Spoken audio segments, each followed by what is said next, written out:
তারপর এর মধ্যে দিয়ে দেব জল।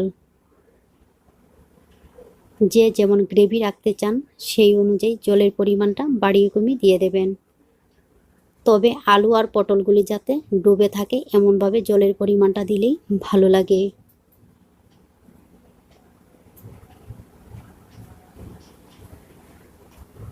গ্রেভির সঙ্গে এইগুলিকে মিশিয়ে নেওয়ার পর এবারে এর মধ্যে দিয়ে দেব পরিমাণ মতো লবণ। আর একই সঙ্গে দিয়ে দিচ্ছি ফ্রাই করে রাখা ডিম।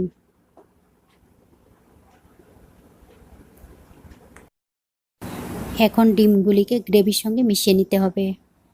আর আমি আবারও বলছি, এর মধ্যে কিন্তু চিকেন মশলাটা অবশ্যই দিতে হবে। চিকেন মশলাটা দিলেই কিন্তু এই ডিম পটলের তরকারিটা মাংসের স্বাদকেও হার মানাবে। এখন এইগুলিকে আবারও ঢাকনা দিয়ে রান্না করব।